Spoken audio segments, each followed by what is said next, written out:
Ta-da! Hello, ladies and gentlemen. Right, let me make sure that we are broadcasting. uh, Here we go. I am live. So that's that one. Cool. Yep.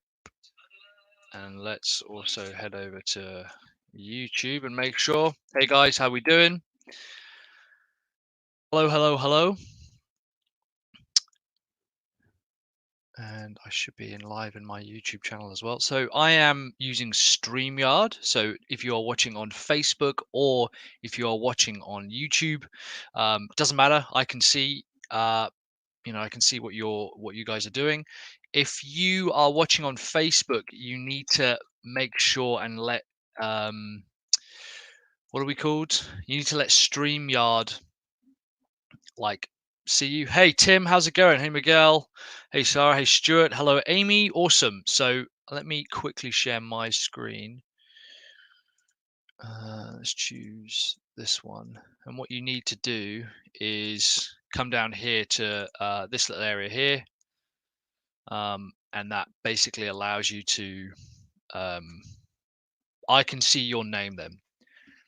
Forus, the name of the Viking dog. Yeah, you know, some people can write legibly, Matt, and that's great if you can. I've just never found it help me back. Cool. So let me first of all move that down. Cool. All right. So if you are watching, let me click record here. Fantastic. So hello. Awesome. Right. First of all, if you're watching live, hello. Make sure, hey Luke, how's it going? Make sure that you can hear me, obviously, and I presume that everyone can hear me and see the screen and see my camera and stuff. We're using a few bits of technology here because I need to be able to kind of share a few ideas with you guys. This will probably be roughly a 2-hour workshop. It's completely free. I'm not going to have a sales pitch in it. I'm not going to have any offers made during this. We're going to do it a bit chill. So I'm not going to be talking for the entire 2 hours. We're actually going to be doing some exercises. All you will need is a pen and a piece of paper. I am going to be sharing a worksheet with you in Google Docs, which means that you can print it out and go through that, or you can make a copy of it on Google Docs and go through it that way. If you want to put on some music, if you need to duck out, that is 100% fine. We're going to have a replay for this, possibly not even behind an opt-in wall. This is just some content that I am essentially putting out because I want to help people as much as I can, especially you guys in my audience, and especially if you are a service-based business. So it's going to be super, super chill.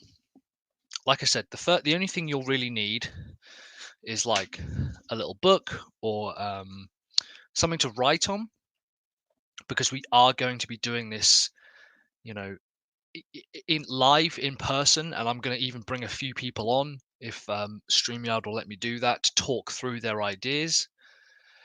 And yeah, basically, we're going to be experiencing quite a few months of very revolutionary thought, turbulence, uncertainty. And a big part of that is coming through in the way that we are traditionally approaching working with our customers. It's not because our businesses doesn't work, it's because we have too often relied on hey Michael, glad you're with us, brother. We've too often relied on our current way of delivering content and services to the customer, and now everything's getting shaken up. Not only are we having to work from home more, that's actually going to become more common. This is going to be a bit like an industrial revolution where people are all of a sudden going to think, oh my God, why don't we work from home anyway?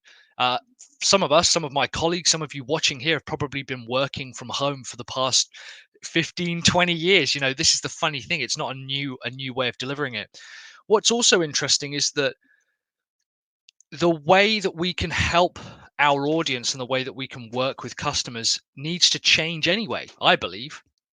Emily says working from home is the best. Completely agree. We need to change and shake up how we deliver work and content to our customers anyway, because we're going to be reaching wider potential audiences with a more narrow and niche focus. Hey, Matt, how's it going? I had a bit of a panic a couple of weeks ago because I was like, I've got this list. I've even got it in here somewhere. And I was like, how we've got this. Here it is. I've got this list here.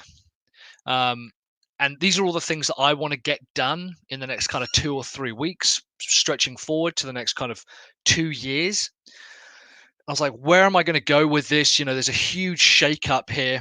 How are we going to address this? And the question I should have been asking was not, where do I want to go? What are all these opportunities? I should have been kind of centering myself a little bit. So the first thing I want to just do is in the chat, if you have felt that the past few weeks and your vision of the future have shaken up what you think to be true about your business, or what you thought you could take for granted about your business, just put yes, that's me, or yeah, I'm looking to pivot. Just put something in the chat box or in the comments or wherever it needs to go, whether you're watching on Facebook or on YouTube.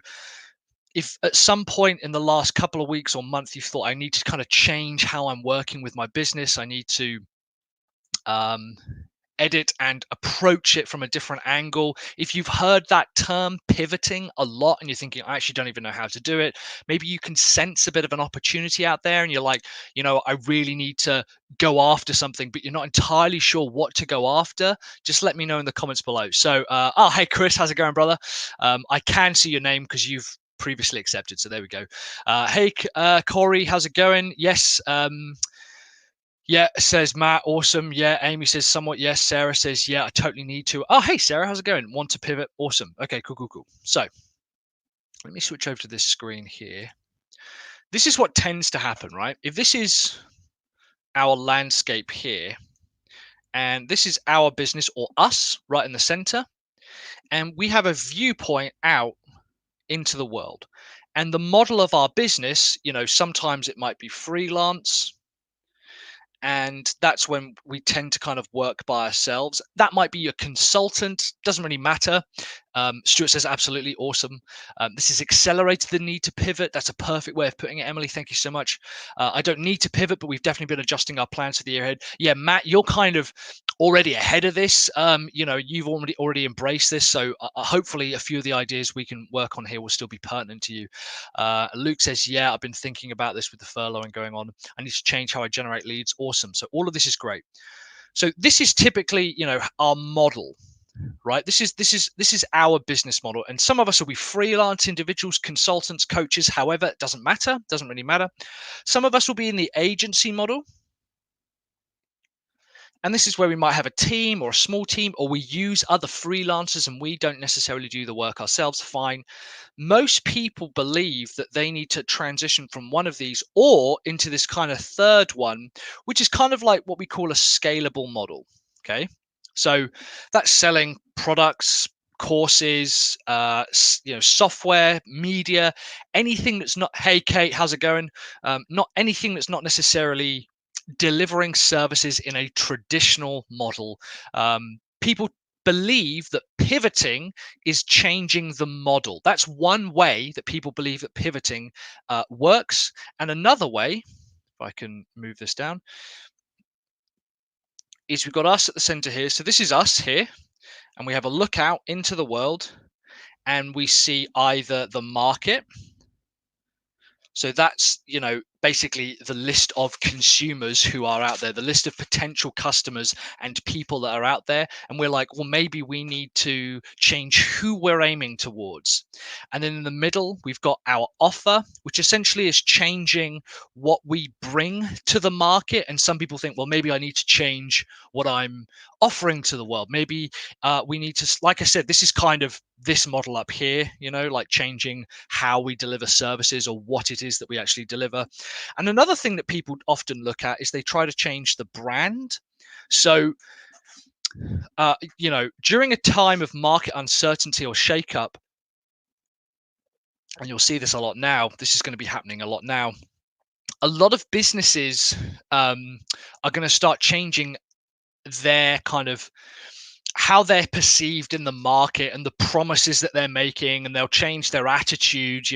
It's not necessarily, as we've talked about before, not just your colors and your logo or any of that kind of shit, but some people will do. Some people will say, we need to reskin the website. That was a classic one. When I went through this working with a company, large corporate company, they were like, well, we need to change the logo, change all this kind of shit. And the bad news is that both of these are wrong, right? Both of these actually don't address the core thing that we need to work on. Instead, what we're going to look at is we're going to bring it back to ourselves here in the middle.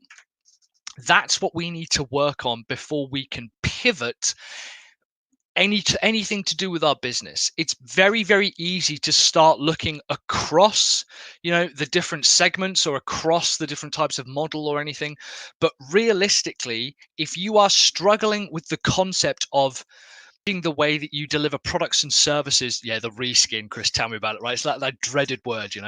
But if you are at all thinking, how do we get across all of this stuff and where should we be focusing, we actually need to center ourselves and bring it back to us. When I did this, I did a pre-call for this yesterday in Facebook and on YouTube. And Mark from the Service Design Show said, if you ever need to pivot your business, you need to go back to what your audience wants. And he is 100% correct. The funny thing, though, is that a lot of the time we look outwardly towards what other people want, and it overwhelms us with opportunity. It overwhelms us with ideas and things we could go after. If you want to be able to successfully pivot your business, and if you want to be able to successfully go after something different, but still remain core to your experience, your expertise, what it is you're bringing to the market, make sure you're bringing all of that kind of goodwill and your audience with you. You need to focus, and we need to focus on what it is core to us before we start kind of broadly sweeping out and looking at other opportunities. The exercise that I'm going to go through with you not only is going to help us pivot ourselves and identify opportunities, it's also going to give us a lot of focus. One of the things I really struggled with, particularly over the last kind of month, was seeing all of this opportunity, seeing all of this happen in front of us and thinking, well, where the hell am I going to go next?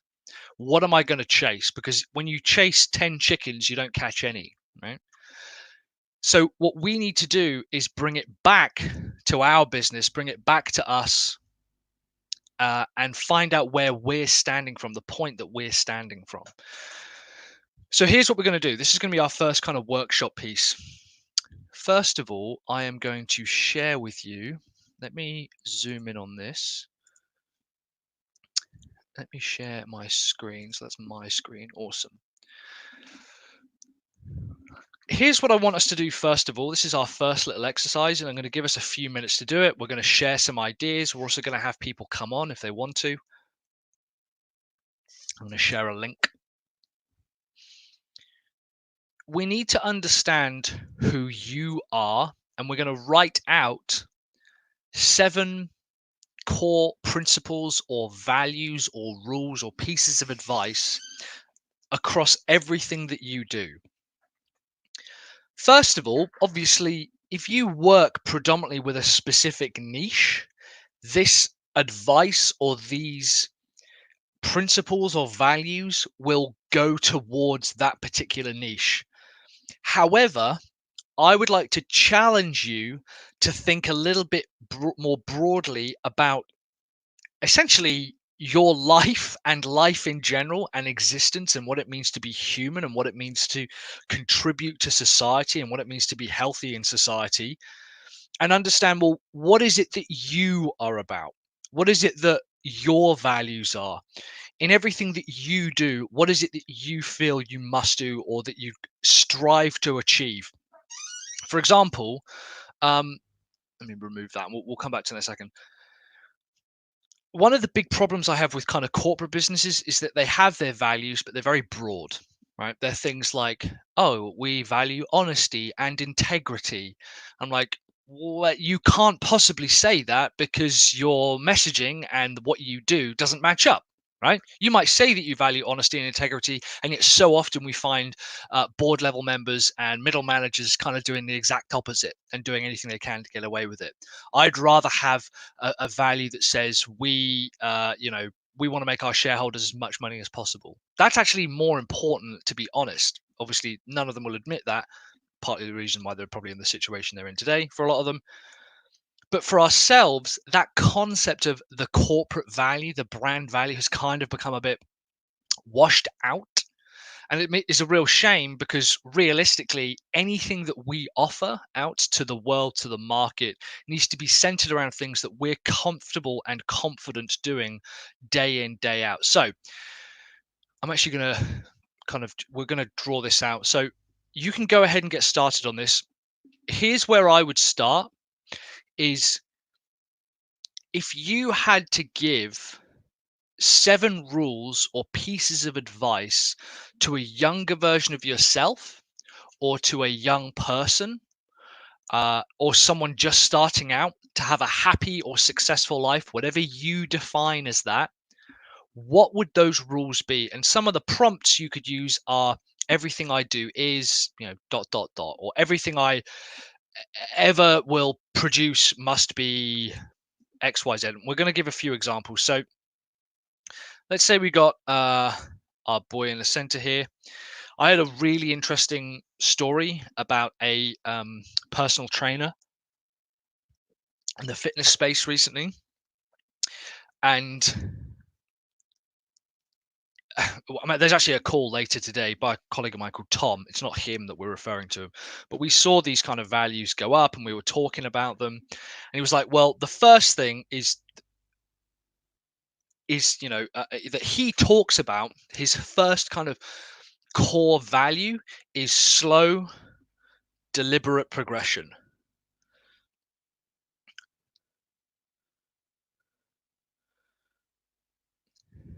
Now, what's interesting, this is a really good example.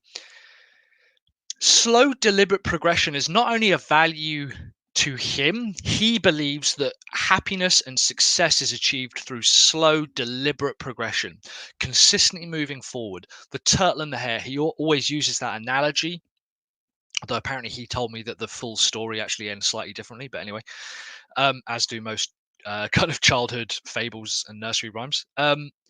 But he believes slow, deliberate progression is not only core to a human being, so that's actually just a core value that he has, and it's something that's extremely important to him, but it ends up coming out in his business as well because he believes that slow, deliberate progression is an important part of becoming healthier, becoming fitter. Any of the exercises that he does are slow, they are deliberate, but it's about measuring that progression. So that is one of his core values. I've obviously got my core value. In fact, obviously that would be super helpful if I could share. In fact, so one of my core values, but arguably my top core values, is show the courage to be disliked. Now, we'll go over this deeper in a little bit, in a little more later.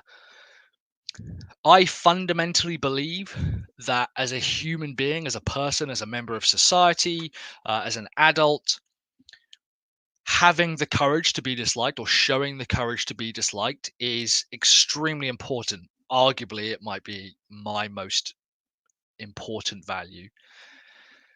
But coincidentally, you see this come up again and again and again in my business. This comes up a lot within the business. This comes up a lot within the content that I produce, the products that I serve. This kind of stuff that we're doing here comes a lot. Let's take another colleague of mine. Sorry, not a colleague, but a friend of mine who I know. He runs a restaurant. His big thing is local. Like, you got to eat local produce. Um, Eat and serve, I guess. He runs a restaurant.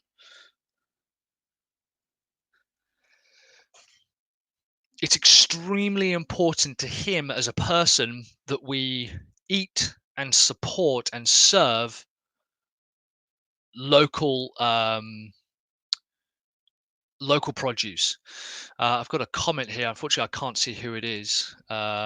In life too, try sharing mental health INO. I don't know what I don't know if is INO like a that like IMO. Um, so let's just go through this. So I'm actually going to share in the comments section, so that this will take me a few seconds. You guys might be writing these down on paper. We're just going to write down 7 values. You might need to think about this a little bit. Like I said, we're going to give it a few minutes. So we're not going to rush on. We're only doing a few exercises here. Like I said, this is a workshop. This is an online workshop. Let me get the link.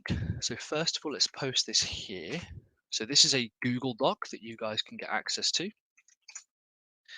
And you can jump in there, and obviously you'll get access to actually all 4 of the worksheets that we're using. Let me put this in. Where are we? Here we go.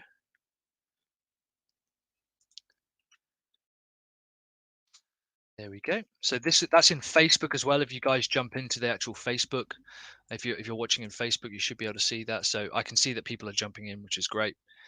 Here's what I want us to do. First of all, is write down 7 core values or principles or rules that you think are important. And like I said, if it's broadened out to a happy, successful life, and here's what's interesting, right? Let's say that you predominantly work with a niche, and let's say that your niche is data backup and recovery companies. You specialize in building marketing funnels, or serving that particular market. If you wanted to take the angle, I can't see the link, says Carmen. So, what I'll do then, Carmen, is I'm just going to put it in the Facebook group. Then, if I share this screen, no, I want that one. There we go.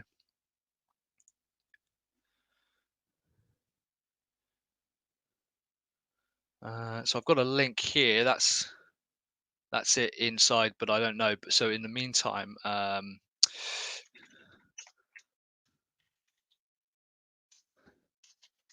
this out there, and I'll post that, and that's just in the Facebook group there. So that should just be available now as a Google Doc. If people want to go ahead and jump into it that way.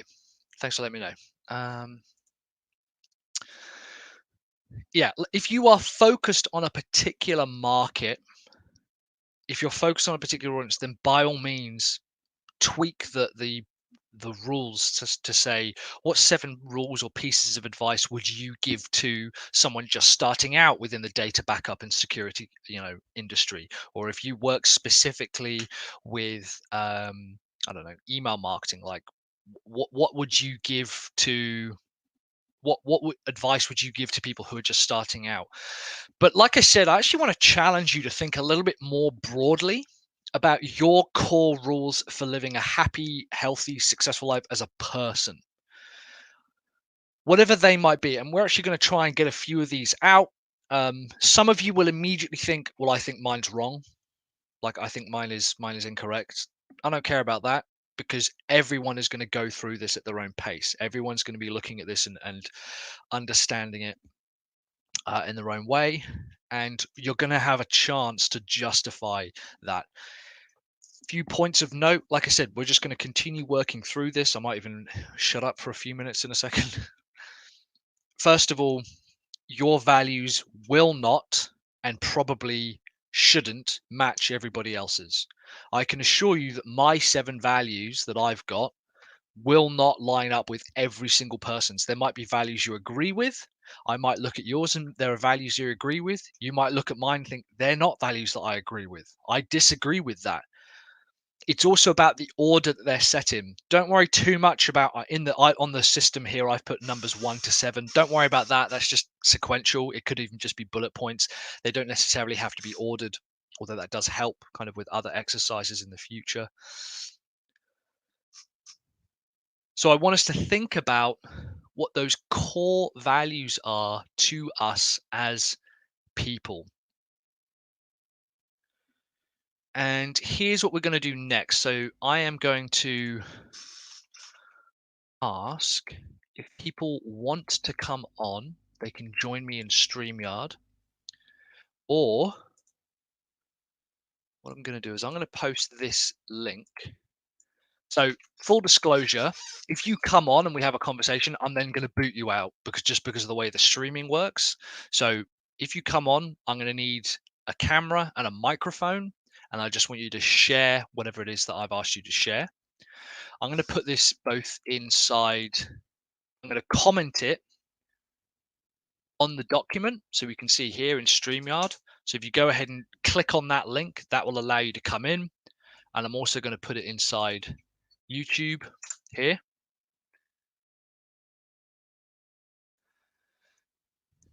And if people want to come on and share one or a couple of their principles, that'd be awesome. Or if you'd like to share it and just copy and paste it and put it into the comments, either on YouTube or on Facebook, that'd be fantastic as well. Unfortunately, I can't see who has said that, but if people want to, I think you can just click the link and jump in, I think, and then I'll kind of take it from there.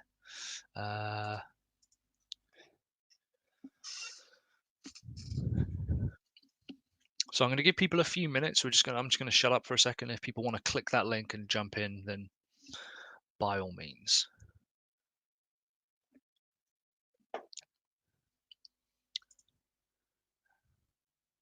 Awesome. Okay. Corinne. Wunderbar. Can I hear you?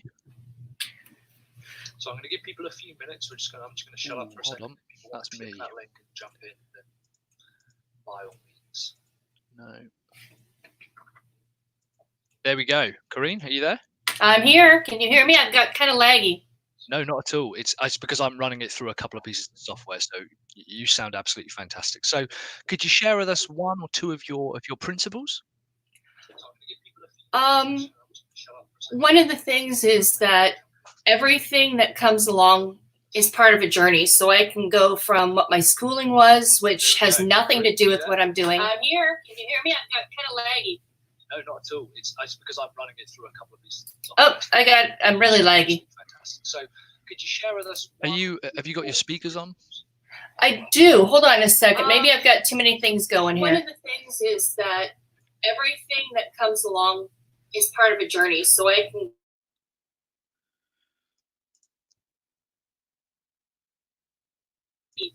No, not at all. It's because I'm running it through a couple of pieces of software. I'm really laggy.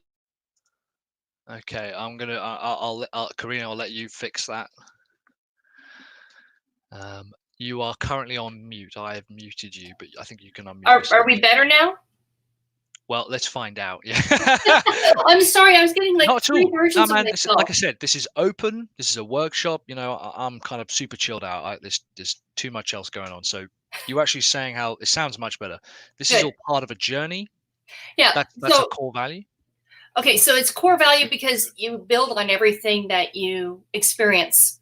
And so even if you experience the negative stuff, like I tried cubicle life and that did not work for me. Sure. It gives you something to work from and it tells you who you are. And it tells you what you want to do. So you don't think of it as a negative experience. You think of it as learning. Awesome. Right? And so you learn from everything you do, even if it feels negative at the time.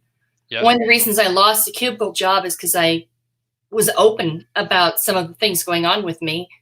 And they decided that wasn't what they wanted and used the, nuances of social pressure and stuff to get me out of there.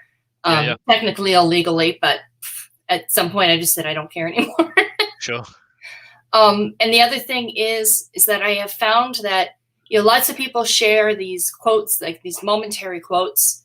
I have actually found one that has stuck with me for about 15 years now. And so I would encourage myself to find that quote maybe a little bit earlier. Okay. Yeah, awesome. That's awesome. I like that a lot. I So particularly it's like a touchstone for me. Every time I feel a little lost, I go back to it and I can say, oh, that's who I want to be. Awesome. Nope, I like that a lot. That's awesome. Thank you so much for coming on and sharing that. I particularly like the understanding it's a part of a journey. That's good.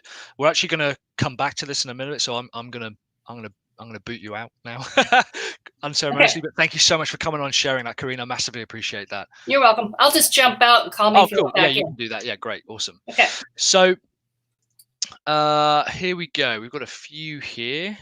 Thank you so much, Kareem, for coming on. I can't watch the stream while talking. Yeah, there's a lot of technology going on. Carmen, this is great. This is really good. So, in everything I do, I must inspire, uplift, encourage, empower, kick ass, help people to take action. So, I really like this. There's nothing wrong with this at all. Is that one of the principles or values, or have you actually got several there?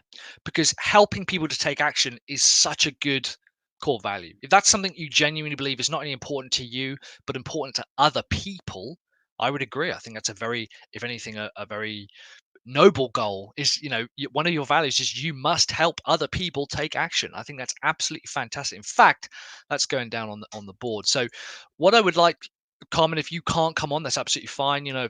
Microphones or cameras, or you're just not comfortable doing it, whatever, I'd love to talk to you a bit more about this. But I would ask the principles themselves to like inspire, if that is a core value, I'd like you to expand on it just a little bit so that it becomes a sentence that we can explain to people. For example, with Kareen's just here, it's part of a journey.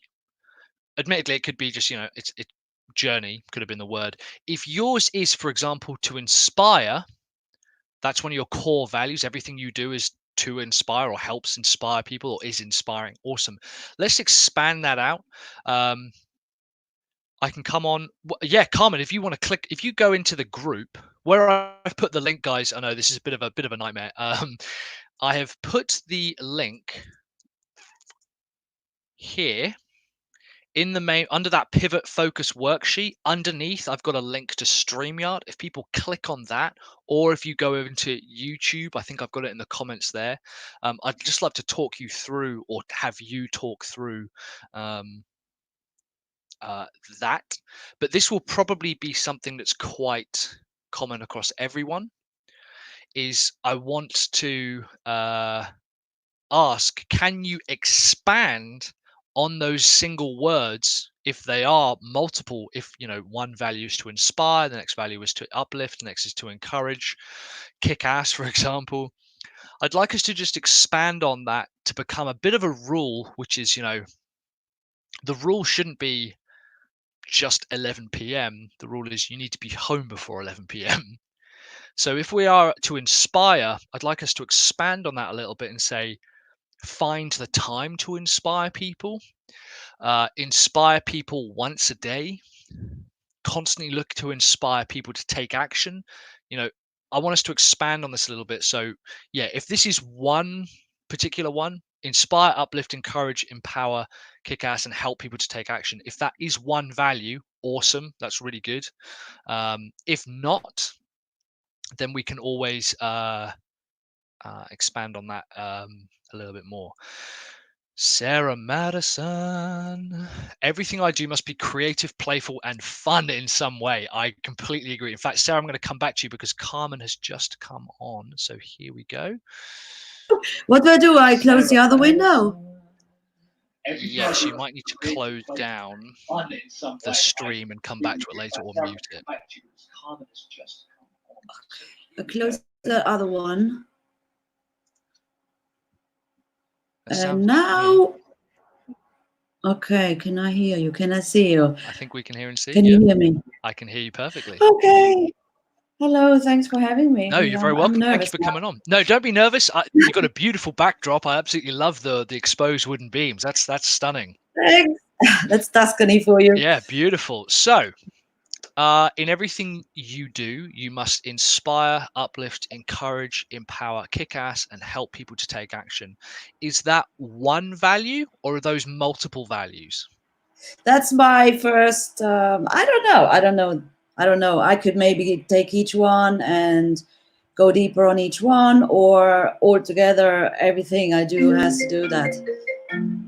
So, okay, yeah, you want to get that? Sorry.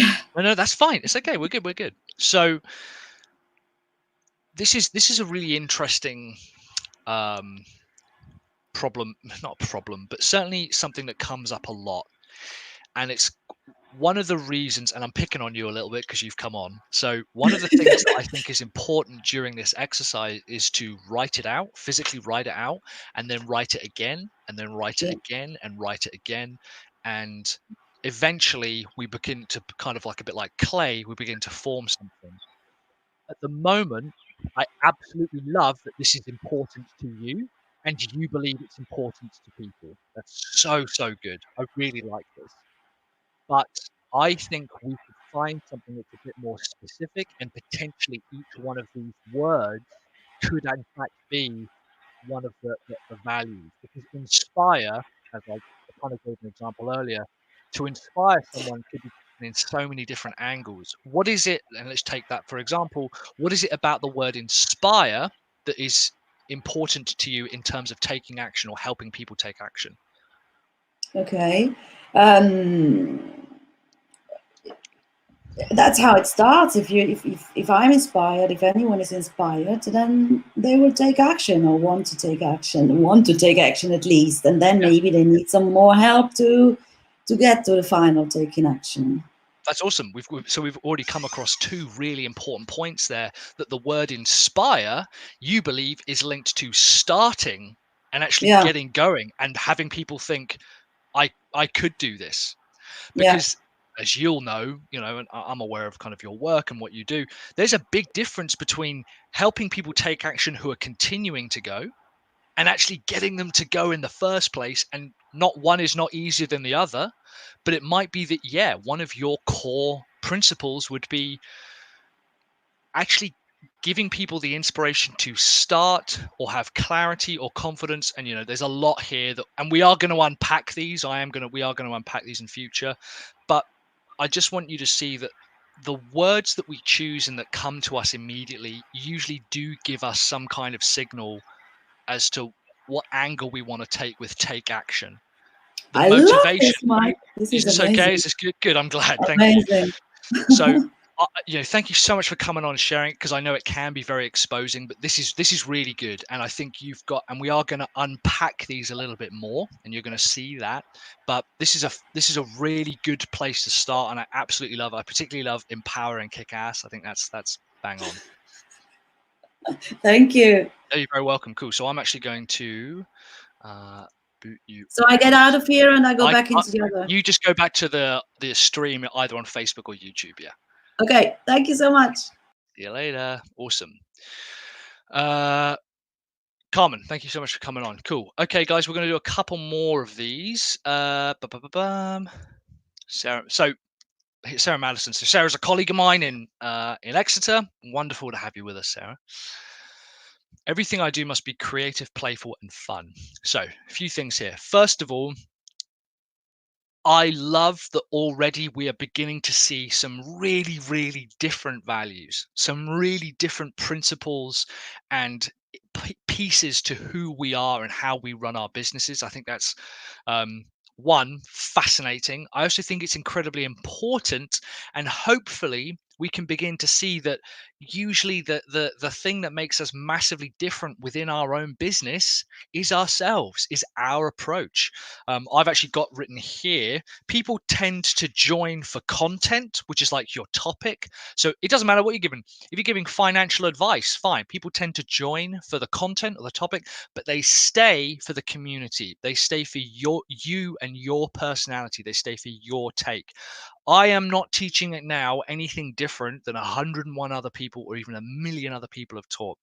But there's evidently something specific about my approach, my values or whatever, that give a slightly different angle. And Sarah's got another fantastic one here. And in some ways we see this value quite a lot, but in other ways I don't think enough people have it, so it's an interesting balance. Everything I do must be creative, playful, and fun. That's enough there, in my opinion, to be a very succinct value. Sarah, I think you've done an outstanding job there of coming up with something very, very succinct. So I'm actually going to, so first of all, let's, because we're writing down a few here. That would be to start, that would be Carmen's. And then Sarah, creative,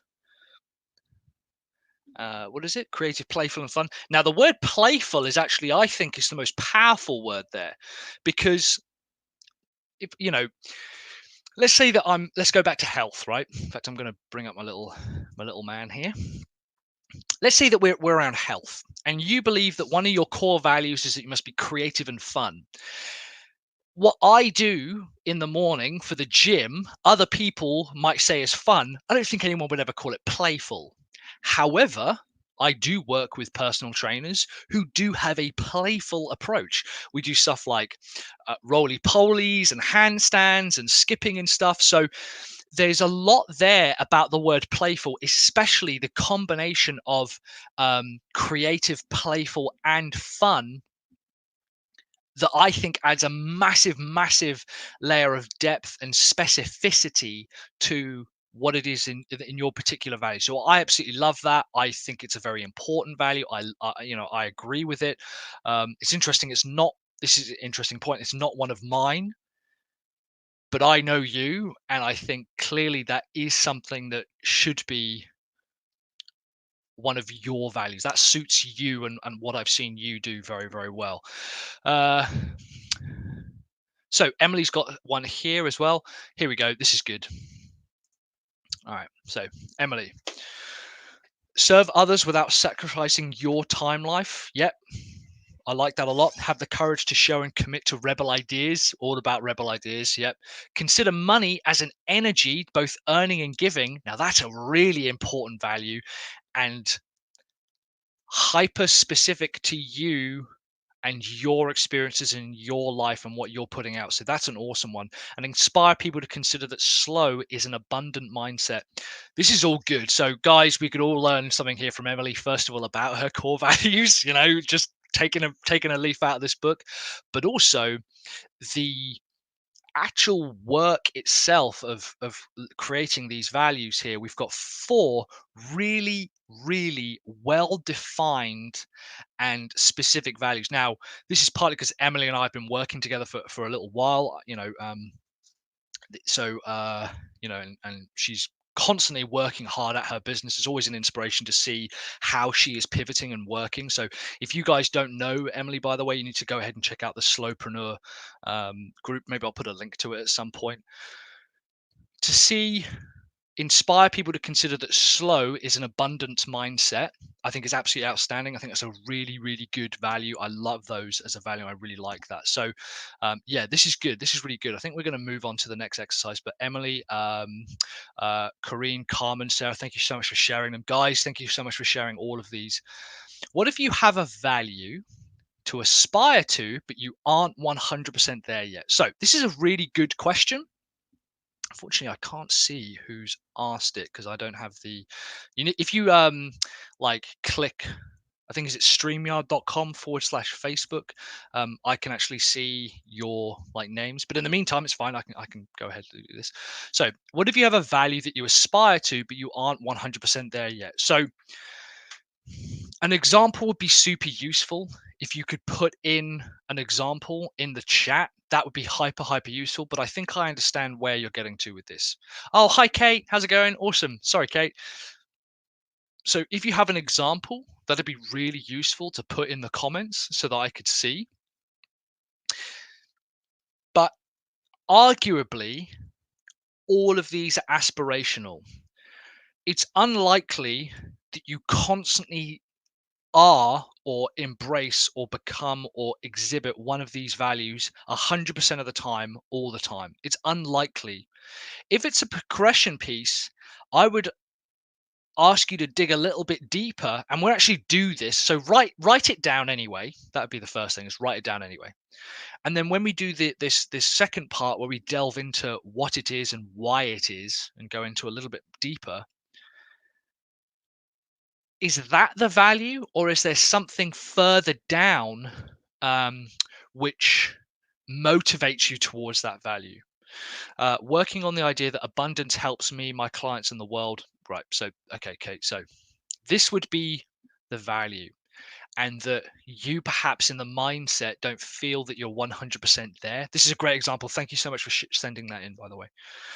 Working on the idea that abundance helps me, helps your clients, helps the world. It's something that you believe you want to aspire to. It should be a value that absolutely categorically has to be written down. If anyone, so I'm, some of you might have even kind of guessed it from some of my values. I'm a firm believer in Adlerian psychology and teleology. Tony Robbins, kind of love him all over them. There's a few bits and pieces and to do with his stuff about values. If you are aware of the value and write it down and unpack it and begin to explore it and begin to embrace it and share it with other people, it will become more of a value to yourself. It's not something that's like a magic epiphany moment that sort of like hits you and you go, this sort of moment of clarity, this eureka moment. That tends not to happen. So my advice would be to write it down and say to yourself that you are working towards this. Here we go. Mark, also, I'm glad to have you in the group as well, Mark. I know you joined recently, so thank you so much. Better design encourages greater possibilities. This pushes me to think outside the box, research more, and provide the best options. So, again, this is probably, Mark, a good example of one that you have already clearly, you could easily focus this on your business. I would argue that this is something you probably believe just in general, right? Better design encourages greater possibilities. So the better we take a look at something, like you say, pushing your research outside the box, providing the best options.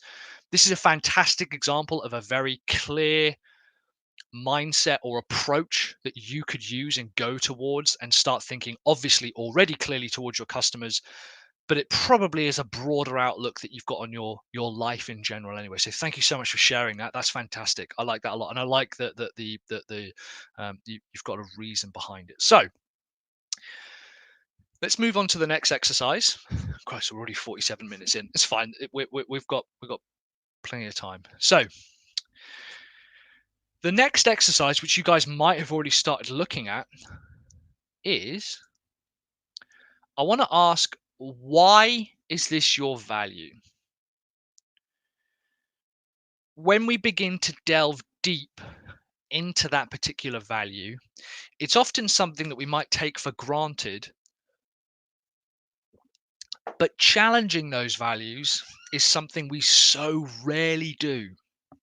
And it's a shame, in fact, beyond being a shame, it's, I think, a little bit naive for us to have something which we would consider a principle or a rule until we have really dug into it and justified why this is an important value or why it's important to all. This exercise is a bit more free flowing, and it's unlikely that you're going to do all 7 of these, especially not on the call, but I would encourage you, and you can see here, I've taken my own medicine and I have written out every single kind of point or thought or quip or quote about those 7 values.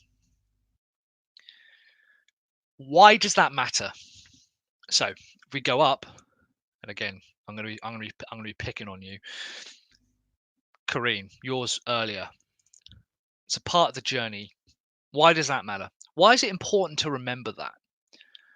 Why on earth would someone need to have that at the forefront of their mind?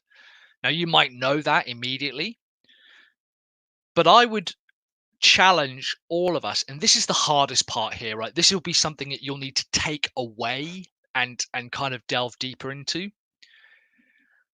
Why does that matter? What meaning is it loaded with? And I'm going to give you some examples again to hopefully demonstrate that I'm not just continually talking out my arse. So let's take this one here. I'm actually going to put this in, and there you go. You guys can have that as an example. So one of my core values is you must show the courage to be disliked.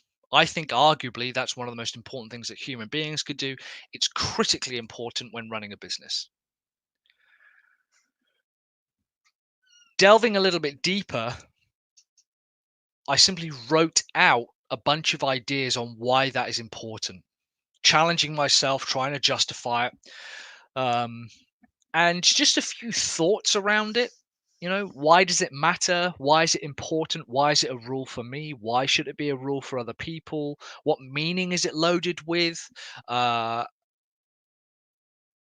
example, we must show the courage to be disliked. I believe that's a really core value, right? Publishing content and sharing your ideas doesn't make you less likable. That's something you should just know, right? The value is we must show the courage to be disliked. Why is that important? Well, I believe that publishing content and sharing your ideas doesn't actually make you less likable. Even doing everything right and correct will still always attract negative attention. So clearly there's a lot of angles around this. This particular one is probably focused more on creating content, publishing stuff, sharing your ideas, doing workshops and stuff like this. Hey Len, how's it going? Oh, no worries. That's okay, Beth. We've got the replay going. Success lies in areas that might make you look stupid. You know, those closest to you have no more right to decide what's best for you. Learn to like yourself. Your success won't measure or determine how many people like you or agree with you. There's a lot loaded inside these principles. So one of the, frankly, most dangerous things that we can do is take our principles like this and take them then for granted and assume that people would know why that is a rule. People would assume, so if we have our principles, a lot of the time we assume that other people will know why that's important. As a side note, this is typically where the source of most conflict comes from, because one of my core principles, I guess, if we want to talk about the courage to be disliked, is demonstrating the courage to be disliked. If I make the assumption that other people either know that's important or at least know that's important about me without taking the time or the willingness to explain it to someone and to assume that other people know that, if someone doesn't have that value, it's going to instantly cause friction. Challenging ourselves on why that's important, and we'll pick a few ones like there's some interesting ones kind of coming out at the moment. It's important to not eat with your mouth open. Why? Why is that important? And if one person believes that it's really important but has never taken the time to kind of understand why it's important, it can cause friction one way or the other with other people, right? So here we go. We've got a few here. Koreans, yeah, there we go. So my degree in anthropology gives me a special tool to help customers because my cubicle lifestyle helped me understand why some of my customers often don't want. This is really interesting. Carmen says, because only through taking action, positive action, and helping or empowering others to do so, we can make the world a better place. And I cannot do it alone. You got two pieces there. That's awesome. You got two pieces there. You can't do it alone. So the more people you help to get on board to take action, that widens it. So that's one part. And then you can't make the world a better place until you inspire people to take action. So I would argue, and again, we're going to spend a few minutes of this. We've got about an hour left. I want us to take one of those core values, just one of them, whatever. And I've got like a bunch here on the screen. You know, this is just an amalgamation of lots of different people. Mark says, this is great, diving deep into my whys and business drivers. Mark, I'm telling you, this is why people struggle with pivoting, because first of all, this exercise is difficult. A lot of you guys, so at the moment we have about 50 people watching across 2 platforms. So hello. You have, if you think I really want to get into this, this is awesome. I can assure you, you are in the minority. You really, really, really are in the minority. A core value of a family member of mine was to always pay your bills first, right? Pay your bills first and take everything else. And he would have a really kind of, that would be such a core value. It's something we kind of joke about in the future. And if we ask, well, why is that important? He goes, well, just because it is. Of course it's important. It has to be important. But the friction doesn't come from him having that value. The friction comes from the inability to either explain why that's a value and have other people assume that they also know that that's important. Nothing in the world is the way it ought to be. It's harsh and cruel, but that's why there is us. There's us champions. Thank you, Kareen. Yeah, that's your quote for your value. I like that. It doesn't matter where we come from, what we've suffered, or even if we've made a difference. We live as though the world were as it should be to show it what it can be. Interesting. Okay, so this is all stuff that you're packing in or discovering or deep diving in your particular value. So again, we're just going to take a few minutes of this. I'd like us to take a core value, one of those values, one of those rules, and ask yourself, and here's another exercise as well. Actually, I haven't got my phone on me. One of the exercises that my GM asked me to do was take my phone and take a core value or something that's important to me and ask, why is that important? And just talk to my phone, tell stories, say, well, it's because, I think it's more productive when you're being disliked, and just allow yourself to talk for 45 minutes, rambling very much so about that particular point. Why is that important? We've got a bunch. I've obviously got 7. You are capable. I think actually believing that you're capable, and I think it takes courage to believe that you're capable of doing something, because it's easy to say, I can't do that, and then back off. And having to talk myself through just 45 minutes on why that's so. Why is that important?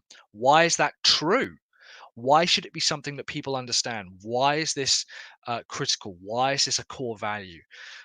It's better to be honest and admit that you don't want to do something rather than lie and make excuses. That came from a personal story that I told myself. It came from a personal experience. And I basically said, well, the first thing is I basically had to tell someone that I actually just wasn't really interested in this particular case, playing a particular sport.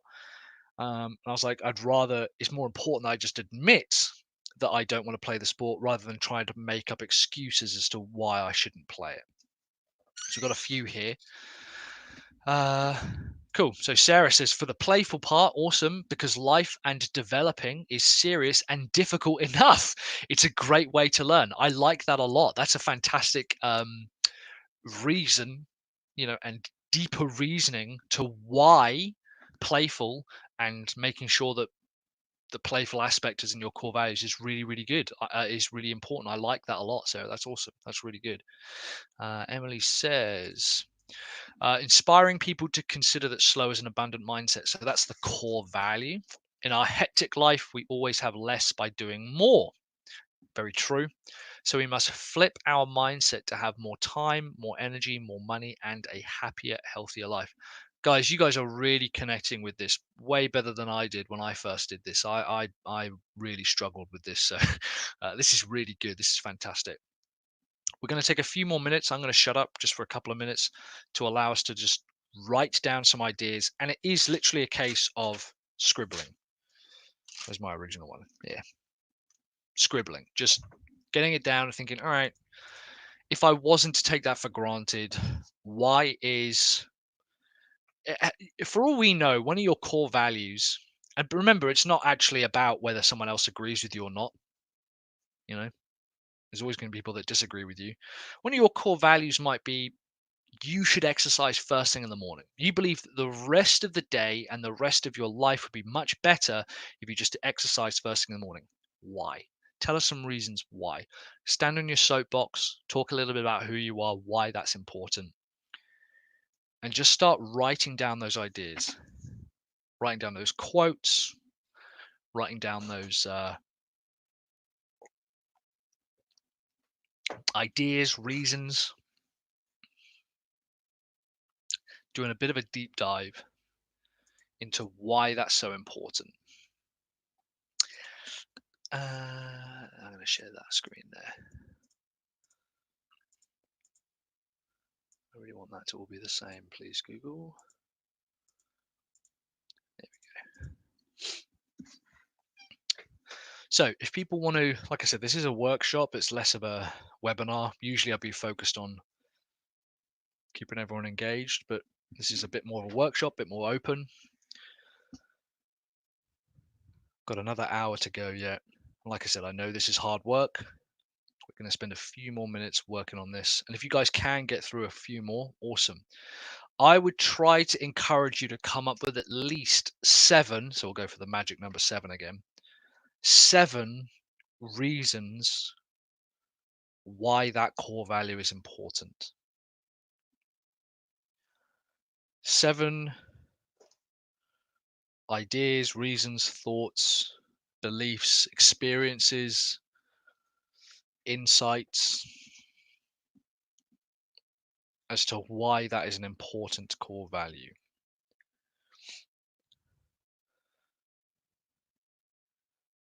Here we go. Sarah, awesome. Wonderful to have you on board with us here. Okay, so Sarah says the value is I help people take the most. Sorry, let me start that again. I help people take the next most powerful step. Why? Because this reduces overwhelm and increases focus. Awesome. So here's my further challenge to you, Sarah. Why does that matter? Why does it matter to reduce overwhelm? Why does it matter to increase focus? And now that's not challenging you specifically. That is just us trying to delve a little bit deeper. Thank you so much for sharing that, by the way. So the reason why it's important to continue going deeper is because we then take for granted, well, I want to reduce overwhelm. Okay, why is that important? And again, it's not just you. A lot of people will believe that a lot of the stuff they do reduces overwhelm, which is obviously important. But when we begin to delve a little bit deeper into the the kind of the prerequisites, that's not the right word, is it? The presumptions that we make that we want to reduce overwhelm, maybe we need to dig a little bit deeper. And again, increasing focus, I agree. Most people will want that, but why is that important? And also, let's take a little bit more. You help people take the next most powerful step. Why does that matter at all? Why again, that this reduces overwhelm and increases focus. Okay, what else? Why else? Why else does that matter? Why else is that important? Because the truth, and this is a big problem that comes up, and this is something that, this is why I really struggle. Thank you again for sharing that, Sarah. On it. Awesome. You're an absolute hero. I thought you would be. So the reason that I really struggle working with big corporate companies, and this was a big revelation I had about 2016, 2017, it really shook my understanding of what I wanted to work with, is they would say something such as honesty. We have to be honest with our customers and open with our board members and staff. I go, great. Why? They go, well, because honesty is important. Okay, why else? Because people value honesty. And I'm like, you're just going around in circles because you don't truly believe in the value. Now, I'm not saying that anyone here has done that. What I'm saying is, I believe that you're allowed to be happy is such a core value of mine that you are actually allowed to be happy that I could talk for days on it. I could literally just continually write out ideas and thoughts about this. For example, there is no virtue in suffering purely for the sake of suffering. Saying that you are miserable and that you are suffering is actually not a virtue. It doesn't make you a good person. There's no tie between suffering and whether you are a good person or moral person. You can be a happy person and a moral person.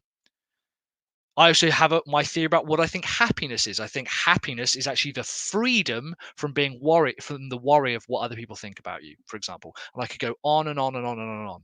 Businesses that have a true core values and have even 2 or 3 core values among a board, and we'll talk about this in a second, board members or directors or multiple managers or whatever, they're able to say, yeah, you're absolutely right. It's really important that you have the right to come to work in a safe manner. You have the right to be safe at work. That's a core value of theirs. And if they work in mining, yeah, that should be a core value.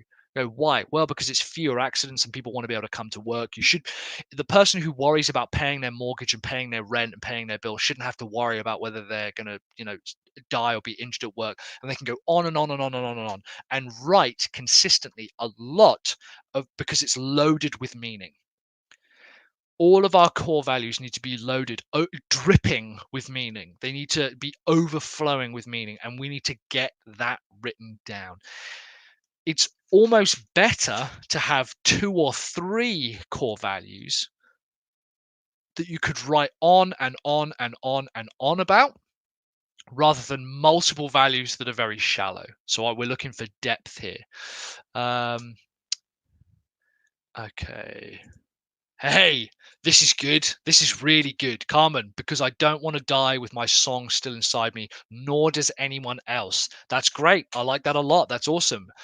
Here we go. So, because by living your talent and gifts and fully letting the world have them, you enrich the world. Have you been looking at this? This is like you've been taking a look at mine. This is we'll talk about this in a second, because this is very interesting.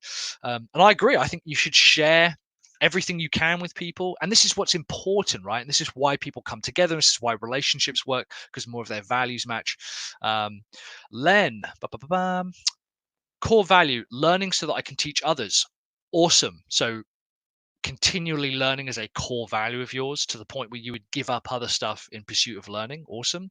Without knowing how to do it, you can't do it. You're still fleshing it out. I love the fact that you've written it out and you've given it to us, Len. Thank you so much. But yeah, you're right. Twofold. First of all, you're still fleshing it out. We're all still fleshing it out. I'm constantly still fleshing it out. However, without knowing how to do it, you can't do it. Awesome. Let's continue. Why is that so important? And we can go into the kind of the factual evidence-based stuff. And again, Len, I'm going to pick on yours a little bit. The evidence shows that people who continually learn and self-develop build neural kind of synapses within their brain that actually prevents early onset dementia and allows them to sleep better. So there's a chemical neurophysiological benefit, but also as human beings, it's good to continue learning as well. So there's any kind of work, any kind of value that you've got. I want you to look at the technological side, the scientific side, the philosophical side, the sociological side, the economic side, the individualistic side. There's the psychological side. There's so many different angles we can take, and that's a great example, I think. Speaking of the board, I like the idea of having a virtual board. Each of the members could be a famous or not a famous person who embodies one of your 7 values. I've got a video about that somewhere, about my board members. I agree. It's actually a very good, in fact, we literally will be talking about that in a second, Emily, because it is a really important, very important exercise to do. Mark, relentless forward progress. Cool. I like that. I believe that a small step is still a step forward, and taking that small step is progress. 100% agree. I also enjoy helping people make progress personally or in business, as I am also making progress. And again, let's delve into that. Let's write down a few things. Why is that important? You enjoy helping people make progress. Why you? Why is that important to you, Mark? Because bizarrely, and you might think, well, how could that possibly be? Some people won't find that a driving motivator. Some people won't find that a core important value for whatever reason. Also, here's another point I just want to kind of section out of yours, Mark. Is you believe a small step is still a step forward, and taking that step is still progress. Talk to me about that. Justify that for me, because some people out there will say, no, it's just a small step. I'm not interested. Earlier today on Facebook Live, I did my workout because I was like, if I don't broadcast it, I'll never do it. So I'll put it out there. And there's double unders, right? Skipping twice, where it goes under you twice. And for 2 years, I sucked at it. I hated it. And eventually my coach was like, let's just do penguin jumps, which is where you jump up and you tap your thighs twice, right? And I was like, how is that going to get me there? And it was the smallest possible step. Talk to me about why and help me understand why that's important, not just to you, but in a broader context, that taking the small step forward is still progress. You're right, and it's good. I love it. I want more depth to it. And maybe you're writing that down. I'm not picking on you.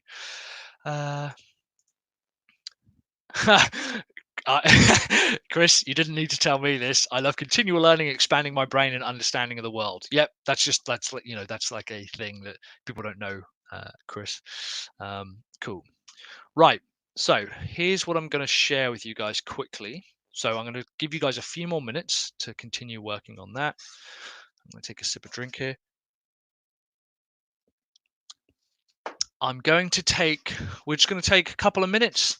If people need to nip to the loo, grab yourself a drink, glass of water, rest your hand from writing so much. We're literally going to take 2 minutes. I've even got it on the clock here. So we're at 3:12 my time. So in about 2 minutes time, and then we'll continue. So people want to take a couple of minutes break. This is good though, guys. I like this a lot. This is really good. Yeah. We're kicking ass here. We're getting a lot of stuff done. I actually might stop that and open you up. And is that it there? Yeah, let's get rid of you. Let's minimize that. Cool. Another minute left, guys. If you need to nip to the loo or grab a drink or grab a coffee, and then we'll come back to this and finish off this second half.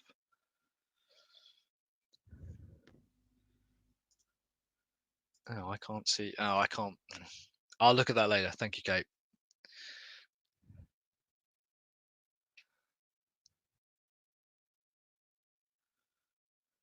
I believe sometimes going slow to go fast. Interesting. There's some similarities between you and Kate. I know that you guys have a kind of a working style a bit like that. So that's awesome.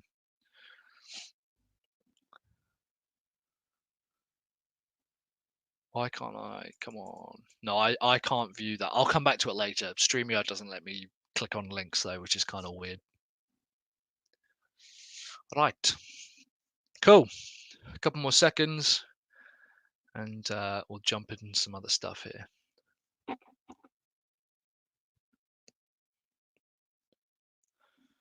So guys, first of all, I want to say thank you so much for sharing with me some of those values. Really, really, really. Actually, let's just clear that. Thank you.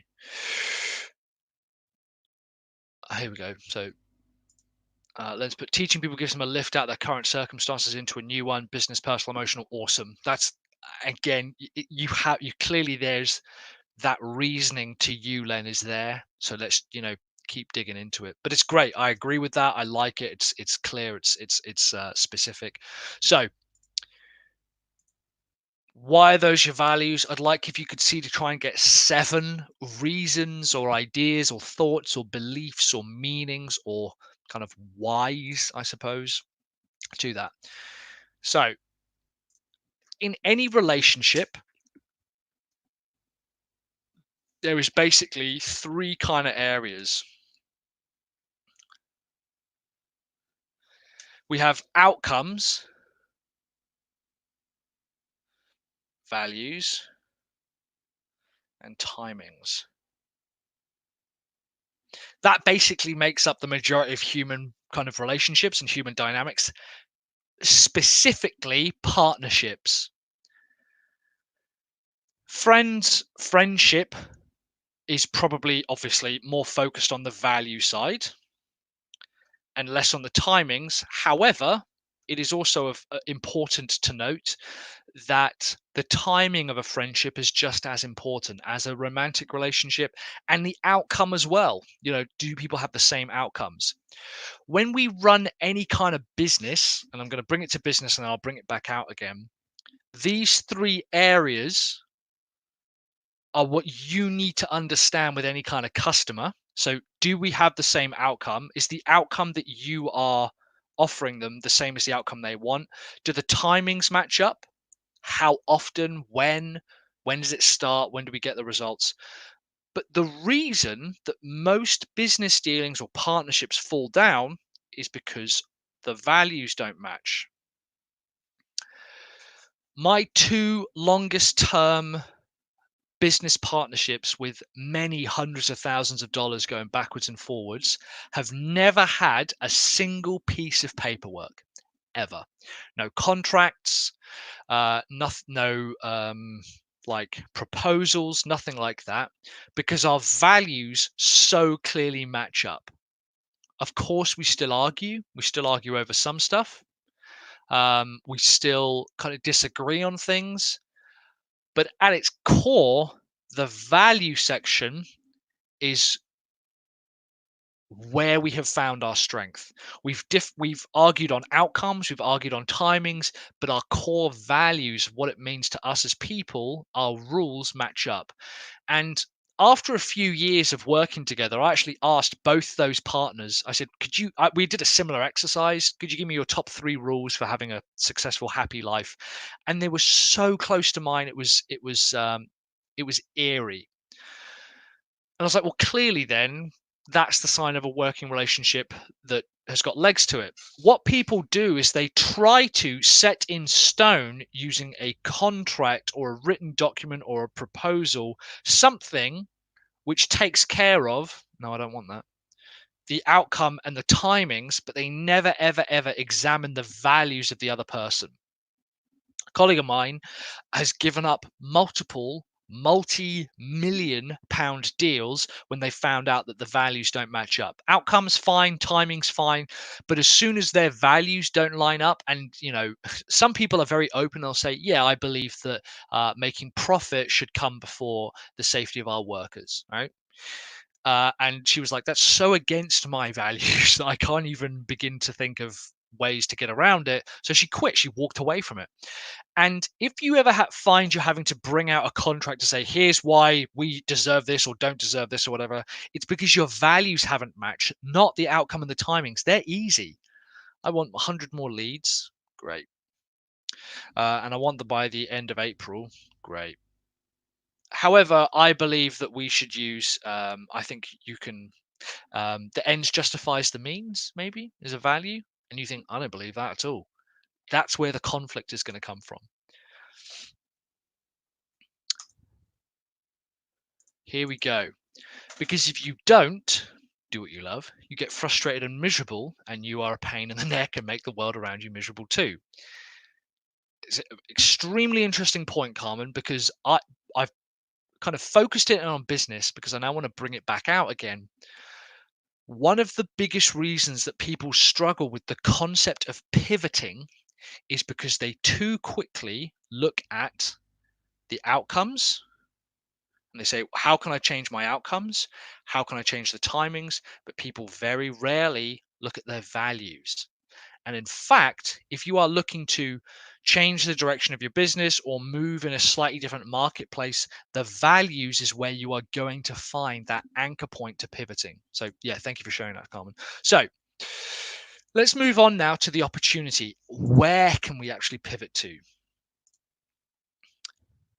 And I'm going to make this slightly larger. There we go. This is the third worksheet here. And we've unpacked it, and this is incredibly important. Like I said, please do not skip this part, right? A lot of people say, yeah, I know why it's important. I know why it's important. Great, write it down. And they'll write down one bullet point. I'm like, okay, go deeper. Prove it to me. Go deeper. And they're like, oh, well, I'm not really sure. You have to challenge yourself, and you've got to really dig deep into that particular value before we can move on to the next stage. Our role, our job, our responsibility, whatever you want to call it, is to allow other people to embrace or use these values. It's also important that we continually express those values.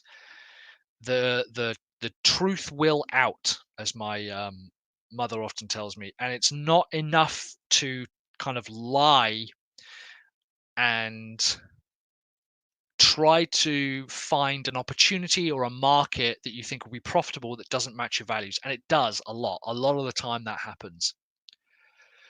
We ask ourselves who I am to be brilliant. I like that. That's good. Yeah.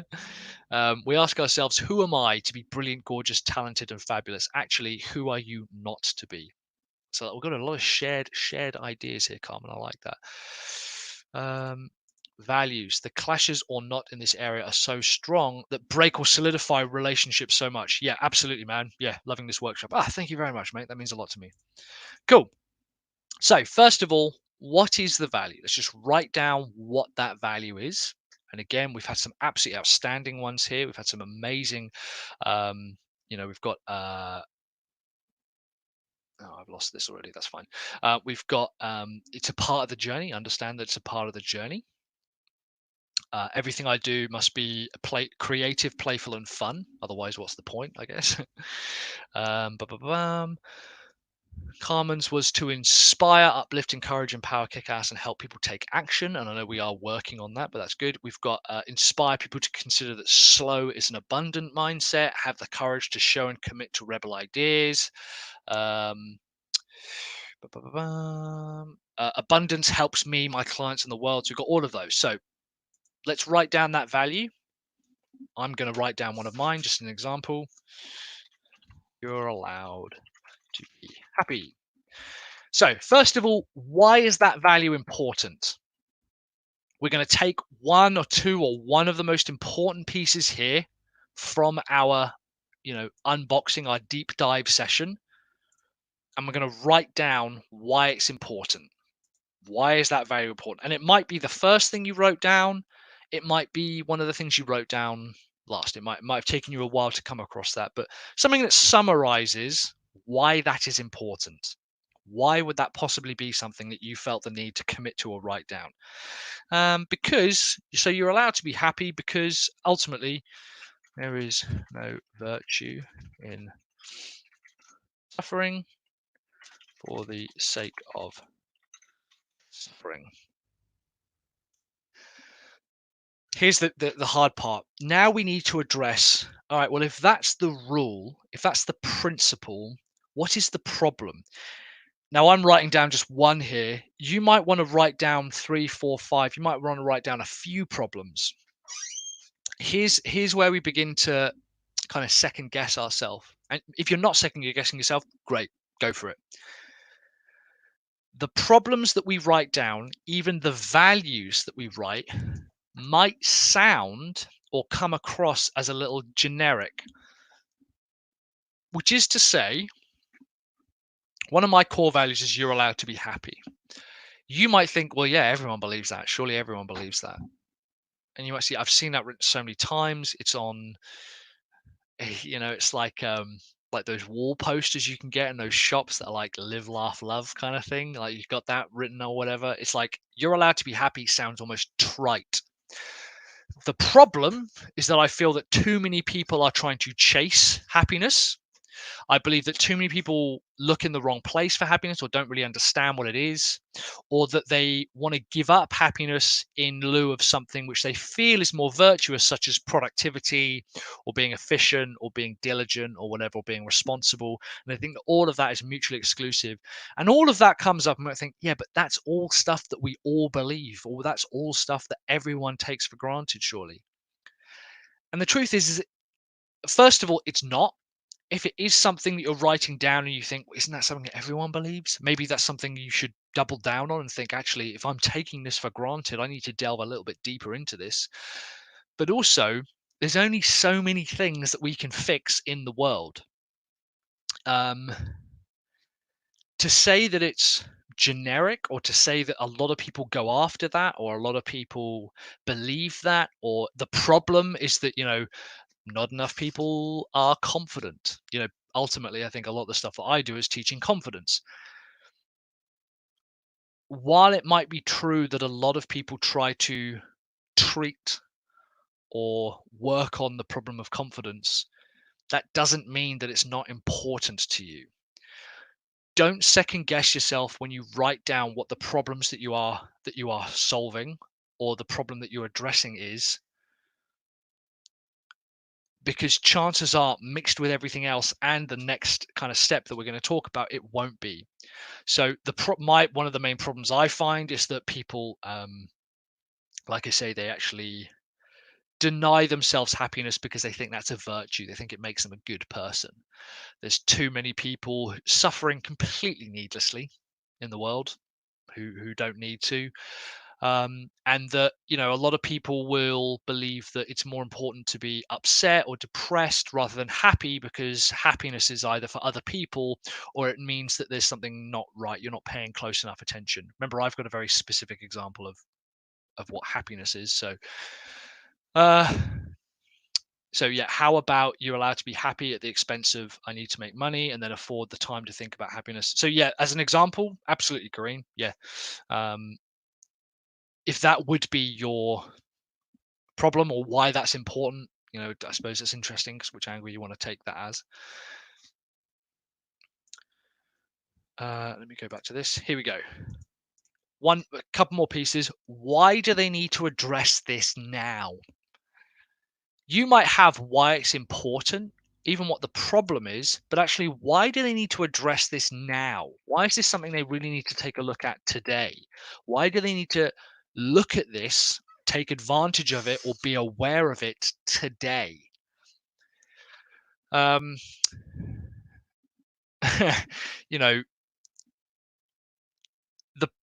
say that one of the main problems is hygiene, and we're spreading diseases and viruses, specifically in this case, too quickly. The reason they need to address it now is because the pandemic is getting out of control, right? If it's something more, I suppose, metaphysical, like the concept of happiness, why do they need to address it now? Because if you've gone this far and this long without knowing how to be happy or knowing why you're not happy, then it's not going to get any better. You're actually less productive. You're actually more productive when you are happy and when you understand what happiness is. And like I said, I've got a very specific idea of what I believe happiness is. I personally believe that happiness is freedom from the worry of being disliked. I think if you aren't afraid or worried about being disliked, you are by definition happy.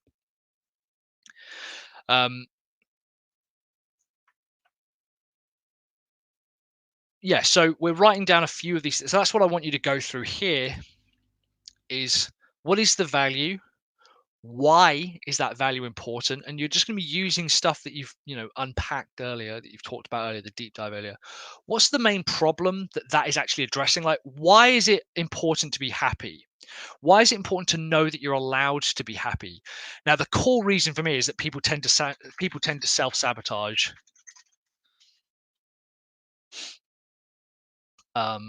progress and results in order to remain unhappy, because they believe that being unhappy is a virtue.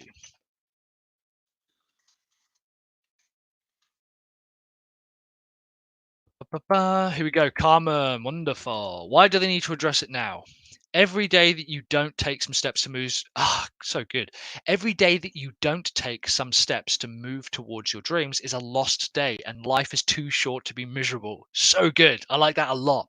Why does that address it now? There is a sense of urgency. There is a sense of immediacy that we need to take care of, to understand that this is something we need to take care of today. That's great. That's really, really good. Why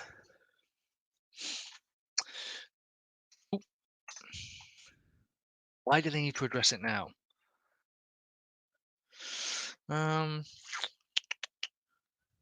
Interesting.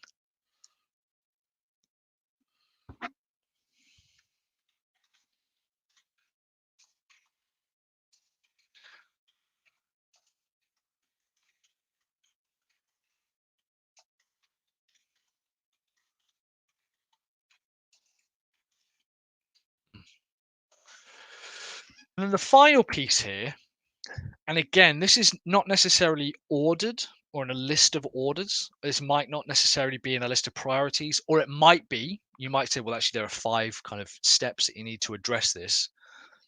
What are the steps that someone can take in order to address that problem and start going towards that value? Now, again, we've talked about some pretty ethereal, like, unquantifiable stuff. The concept of happiness and confidence and inspiring people and taking action. But what I need you to do now is to begin kind of transmogrifying this and writing out some specific concrete steps that people can take. They might be small, they might be large, they might be a part of a longer system. You might only have 3, you might have 5, you might have 7, you might have a list of tools, you might have a list of books. One of the steps could be as simple as having a conversation with you. Absolutely fine. It might be that you say, well, actually, the first thing that they need to do is, make a list of reasons why they are unhappy or why they're suffering. The second thing they need to do is address their unhappy. Transmogrifying. Yeah, it's like a super old word, Sarah. I think it's like a biological term when like a mutation is a transmogrification. I think I might be talking out my ass. I think it's like it's kind of like alchemy kind of thing, like pseudoscience. Problem. Teams and boards often live with rumbling problems such as too difficult to resolve. Why do we need to address this now?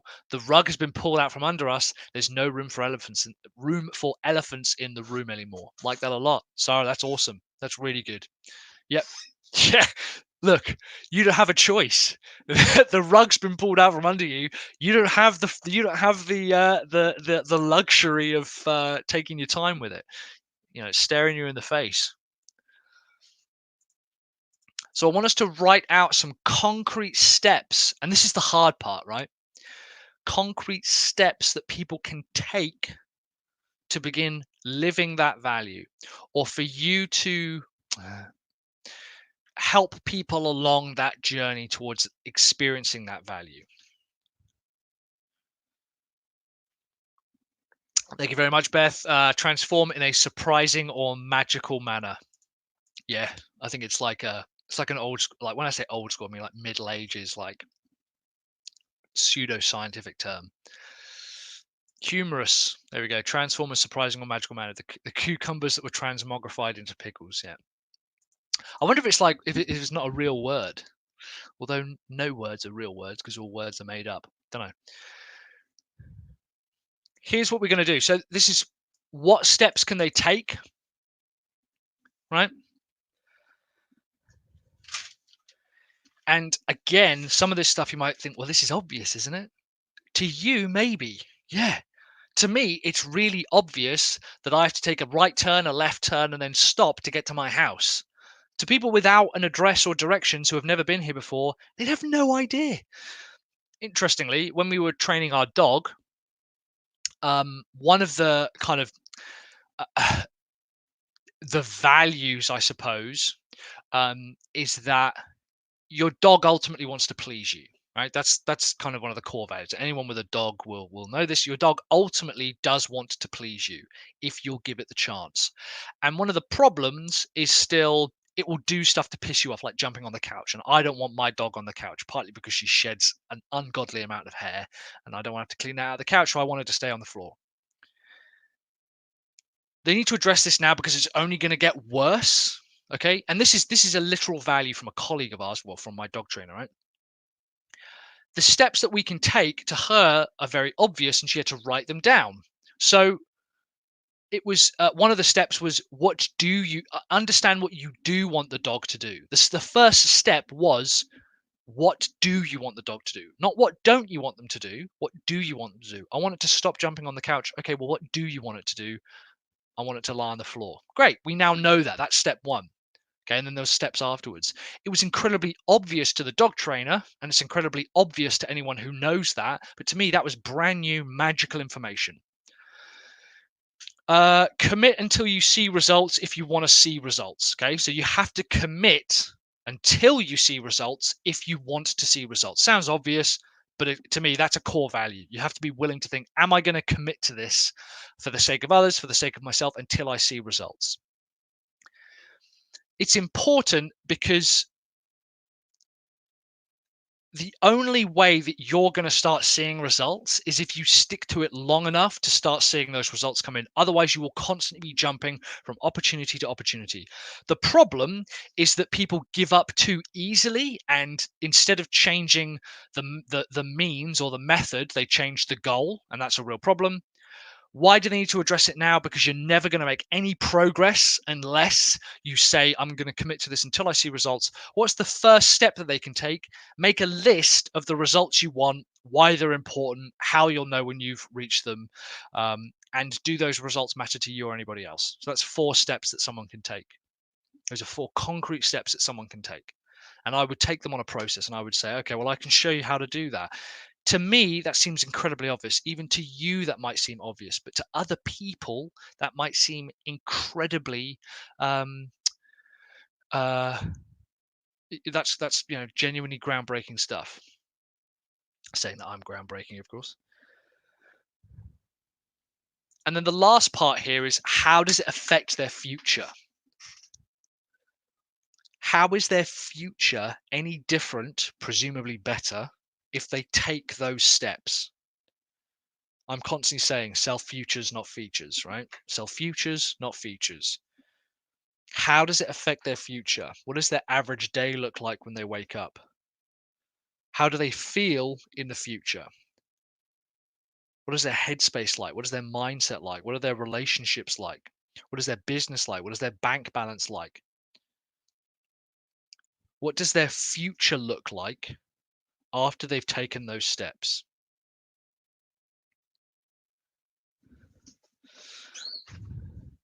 Here we go. Right, Carmen, this is awesome. This is a really good example. You're absolutely on the right track here. So thank you for sharing this. And by the way, guys, if you want to write these steps down, just like everyone else has been doing, like Carmen's been doing, like Sarah's been doing, like a few of the other guys have been doing, Kareen's been doing, please write these down. Okay. Why do they need to address it now? What steps can they take? How does it affect their future? What's their problem? Why is the value important? Put these in the comments, both on Facebook and on YouTube. So put what's in their head down on paper and work out a game plan. Number 1. Number 2, join my group. Yep. Number 3, get on a discovery call with me. Yep. Number 4, do my course. Number 5, learn how to do what you don't know. Yet. Number 6, skill up and watch inspirational videos, get fired up. Absolutely. Those are concrete steps towards living your value, towards people solving that problem. And we'll talk about this a bit. So first of all, you are absolutely on the right track, because some of the steps will be to contact you. Okay. Now, if you wanted to make it slightly broader, you've almost kind of jumped ahead a worksheet, Carmen. So originally, the steps might be: put what's down on paper, join some kind of community or accountability group, have a call with a coach, have a call with someone who knows what they're talking about. Educate yourself and learn more about clarity and goals, etc. Continue to learn, find educational resources. Some educational resources might be A, B, C, or D, or whatever. The fact that you have concrete steps that relate to you would indicate to me that you are already living those core principles and values. So that's really, really good. So immediately we've got a sign that you perhaps don't need to pivot as much as some other people on the call, because you now have concrete steps that immediately align with your value. To you, that might seem obvious. To a lot of people on this call, they'll say, well, the steps immediately, for example, the value, you're allowed to be happy. Why is that important? There's no value sake of suffering. The first step that they can take is understand what happiness is. Make a list of what makes them unhappy or why they are unhappy.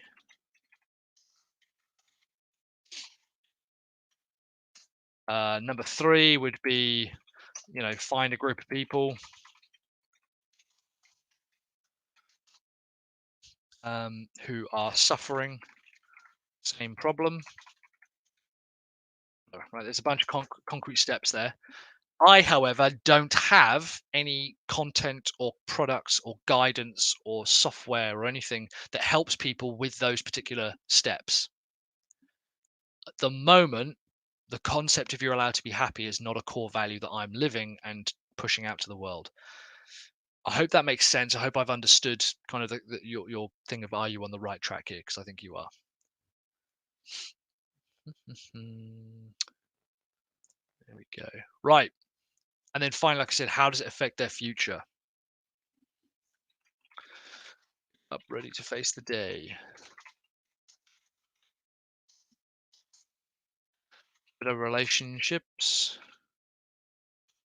with family and friends. Stressed. Confident about the future. Okay. What's the value? Why is that important? What's the problem? Why do they need to address it now? What steps can they take? And then how does it affect their future? So Sarah's got a few here. Get clear on the priority objective. Awesome. Get clear on what each member of the team is bringing. Nice. Get clear on what the obstacles are. Sure. Get clear on what skills we have around the table to address the obstacles. Get clear on what team members need from each other. Yeah, and take action. Sarah, that's like a perfect example. I'm even going to put that on screen one more time. 1, 2, and 3. 4, 5, and 6. Beautiful. That's bang on. Those are concrete steps towards addressing that particular value and fixing that problem, right? Simples. How does it affect their future? That's the last little piece here. And then finally, we're actually going to talk about how to make this pivot and how to kind of affect things in the future.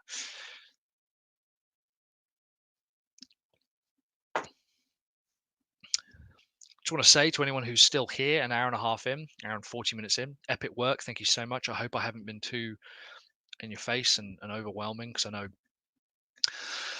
I can be, and being stuck at home hasn't dampened that. If anything, I'm more like, oh my God, I need to shout at people. So a couple more minutes. I'm just going to take a couple of minutes here, and we're going to continue working through this. And hopefully you can begin to see that the cycle is, understanding what's important. Why is it important? Unpacking that a little bit, and then discovering the opportunity within that, within each value, within each principle, within each rule. Sarah says, this is great. Thanks, Mike. Oh, you're very welcome, Sarah. I'm really glad that you joined. So fab to reconnect with what's at the core of me. So you have basically summed up the entire problem that I was having, and I think a lot of people are having during this particular situation. We're talking about pivoting, changing. Everyone's going digital as if we haven't been for the past 20 years. Did anyone see that Guardian article that said something like, here's Zoom, the $29 billion app you've never heard of? And I love the idea that Guardian readers don't know what Zoom is. Shocker. So the Guardian's a newspaper here in the UK. And also the Guardian's like, oh my God, have you guys heard of this thing called video conferencing? People are having meetings, right? But it's sort of like over the phone and a camera at the same time. They're not using print. No, the Guardian, we're not. Some people live in the year 2020 or even the year 2015, where this has become a very standardized way of working. So there's all of this stuff out there at the moment that's kind of kicking off and floating around. And actually the opportunity is not seeing what's out there and going, what do I want to go after next? It's bringing it back. It's focusing. It's centering us and thinking, actually, the thing that really matters to me is, I'm going to use you as an example, finding playful, creative, fun ways of ... in the future. That's what matters. That's what you should be focusing on then, right? That's what you should bring it back to. Fuck what else is going on out there. Sorry if you've got kids in the room. Don't worry about what else is going on out there externally. Bringing it back to yourself, you go, all of a sudden, yes, you're right. That's what I should be going after. I should be helping more people, and I should be living more of this core value of myself. Beth says, I bought stock in Zoom this week. Very good. There's a few things that I'm going to be buying some shares in, actually. I love a market crash. On it like a car bonnet. Beautiful. Right, here's the last piece, guys. So this is now the hyper-pragmatic part. To some of you, this will be you'd be like, I've kind of seen this before. I would argue until you've done it, you haven't seen it. It's a bit like saying, running a marathon, it's kind of like just putting one leg in front of the other for 26.2 miles, right? Until you've actually done it, you can't possibly comment on how difficult it is or how easy it is, right? Some of you're going to be thinking, oh my God, this is way too much. I need to break this back down. So we've got 15 minutes, so we're going to break this down as much as I can. This is the final piece here, the products, the tools, the offer. We now have a series of steps to address a core value. We also have a list of benefits, right? The things that affect the future of the customer, that's benefit. So a benefit is just a future that the customer can envisage, right?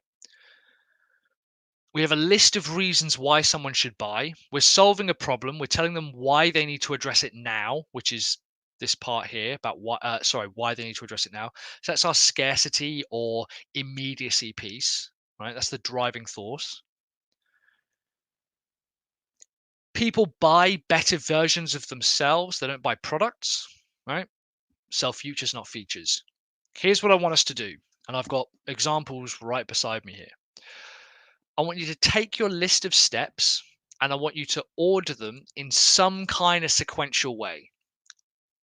It might not be order of steps like a priorities. If anyone was on the book writing video that I did, I talk about a similar process. Taking those list of steps and prioritizing them or systemizing them in some way. Don't worry about having alliteration. Don't worry about having it spell a particular thing at the moment.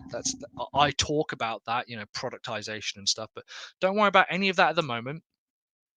Just take that list of steps to address the problem or address the value and just order them in some kind of sequential way. Take your phone. Oh, I do have my phone here.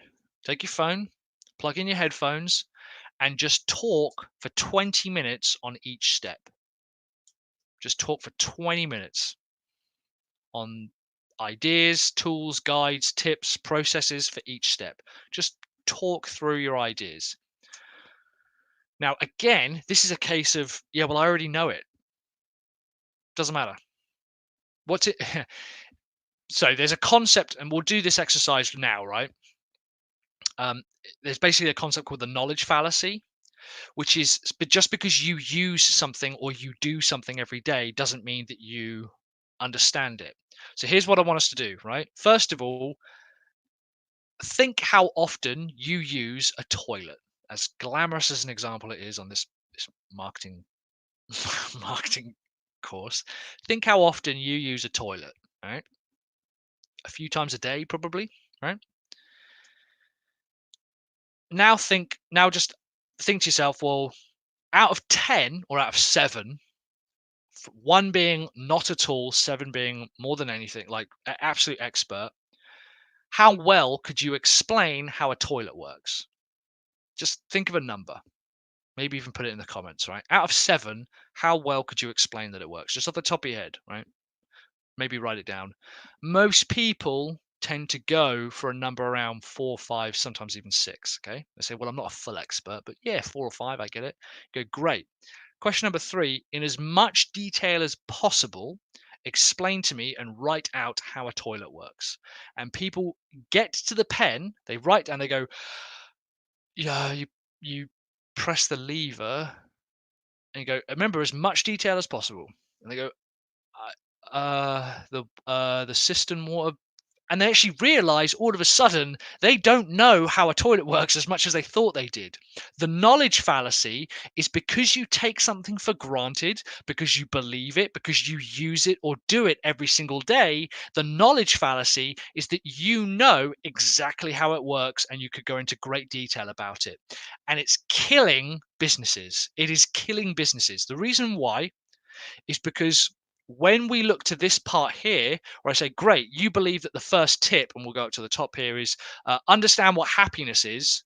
I go, that's what they need to do, right? It's just question 1, understand what happiness is. All right, can you talk about it? Yeah, obviously. And I sit down, I open record, and I go, understanding what happiness is. And you go brain dead. Because you realize all of a sudden you don't quite know as much as you thought you did. If you don't know as much as you thought you did, through the act of writing it down and actually explaining it to the phone and talking it through, your customer sure as hell will not. Now, I'm not saying that anyone has written down any tips that they actually don't fully understand or know themselves. But what we're doing is we're recording and writing out your best thinking and your advice and your guidance on that particular tool, on that particular tip. Now, if there was not a question pertinent for the time, I was a hairdresser for 7 years. One day I was asked to teach someone else how to cut and style. Sure, I said, and then I proceeded to waffle. I knew how to do hair, but I had no idea how to teach someone what to do. Years later, I learned how to think with a beginner's mind, and it guides my work today. Perfect. Partly because I need to cut my hair, so I've been looking at ways of can I cut my own hair. I'm thinking of just shaving it off, but also more kind of pertinently to this, the concept of actually writing out and talking through the process and the step and the idea, no matter how simple it is or complex, is critical for us beginning to actually pivot our business and finding other areas and other ways for us to be able to deliver results to the customer. One of my core kind of beliefs or points that I try to get across is that results do not equal delivery. The way that we give people results is not tied or exclusive to a particular delivery method. So I want you to take your phone, record 20 minutes for each step, and just talk through, right? Just talk through those ideas. Allow yourself to just have a conversation. It'll feel weird for the first 2 minutes, and then after that, you'll start getting into it, and you'll just continually go through. Get the audio transcribed and compile it into a PDF, and then you sell that PDF as a workbook or a report to your audience. Charge $19. I've seen $497. I've seen $50. I've seen $197. I've seen it for I've paid $97 for a 5-page PDF. I've paid $19 for a 50-page manual. Don't worry about the price. Just think, fuck it, $47 or $19 or $147 or $497, whatever. Doesn't matter. We'll figure that a bit out later. Getting that transcribed and turning it into a PDF is a workbook. It's a report. It's a product. You then use this opportunity sheet here as your sales letter. You use that as the content that sells the product. You've basically told someone the value, you've told them the promise, you've told them the problem that you're going to fix, you've told them why they need to address now, and you've told them how their life is going to be better after they've bought it. So Sarah, 20 minutes per step. You might go further into that, and we'll talk about that in a second. You might think 20 minutes isn't really enough. On average, ish, an hour's worth of conversation gives about 5,000 words, roughly. So I'm just trying to think, well, if you have 7, you want about 10,000 words for the report to cut it back and this kind of stuff. So it's just a rough guide. If you can talk for longer, then talk for longer. If you can do 2 hours on one particular step, then do that. Then go deeper into that 100%. What I'm trying to explain here is that the knowledge that you've got in your head, oh, you thought it was too long. Yeah, okay, so we'll talk about that in a second. On the other side, if you think there's no way that I could do that, force yourself to keep recording. There we go. Yeah, 20 minutes of speech is about 3,500 words. Cool, awesome. Cheap, reliable transcription service. Yeah, I got a few. So there's otter.ai, which is free to an extent, I believe. Like an hour a day they do for free. Now, this is a AI. I found it very good. It's not 100% perfect, but it is very good as transcription. I personally use rev.com, and I use Rev for literally everything. So I have the Rev app, and I basically just talk. So I'll come on to that in a bit. This is really good. I talk and just send it off to Rev, and then it just gets put into it actually gets put into Quip or Dropbox or Google Drive or whatever, and just is there then, right? Done. I also use a tool called Dragon. I'm not going to open it because I've got my mic on, by a company called Nuance. This is a dictation piece of software, a couple of £100. And if you ever think, fuck, Mike writes a lot of content, it's because I'm using Dragon, because I'm dictating to the computer and it writes it out. Google Docs has a voice typing tool built into it. It is pretty good for a free version. I'll be honest, it's very good for a free version. But Drag and Dictate is just kind of, I don't know, it's the equivalent of a burger and a steak. I love eating burgers, but the steak just has something extra to it. So the Nuance Drag and Dictate is very, very good as well. So you've got a few options there. Better than writing it down? Absolutely not. The best tool for getting your content and ideas on paper is the best tool. There we go. Google Docs text works pretty well once you're used to it. Fantastic. So I like typing, Carmen. I like writing. I often find that my head gives myself time to space as time to think as I am typing things out. However, I have also found that talking through an idea to a person isn't a useful exercise in itself. And just having that in front of me, we asked a couple of really big questions like, why do you do what you do? I was like, okay, because I want to make people's lives better. And just talking it out kind of creates those synapses in the brain and actually allows you to bring those memories to the surface. So talking is a good way of bringing things out to the surface, and then writing it down is a good way of keeping it there. The reason I like to dictate and the reason I like transcription services is because I can just have a conversation with my phone. I don't have to think too much about the formatting or any of that kind of stuff, and then it's there, and then I can go back and edit it. So it's just a method of doing it. But the truth is that doing it is better than not doing it at all. Just found Descript very recently. It's for podcasting. Very impressive. It's 2 hours of transcription on a free account. Awesome. That's cool. I've never heard of that. Just want to go through a few examples here. So you guys probably have seen this already, the year ahead here. Let's go back to this here. You guys probably do this once a year even. This started as the concept of someone going through their core values, thinking what's important, and their number one core value of being planning the year ahead and celebrating the year that's just gone past. How do we do that? We've got a bunch of different steps, and over the years, it has turned into a very successful workbook with an entire product ecosystem around it. I talked about 7 strategies to sell marketing funnels for $25,000. I basically had a conversation with myself and walked through that. And now this is a product. In fact, this is a freebie, but then we have paid reports as well. Does anyone know Primitive Technology on YouTube? John Plant, he doesn't talk on his YouTube channel. What he basically did is he believed that being outdoors and connecting with nature and connecting with our kind of primitive technology and our primitive past is an incredibly important part of being a human being.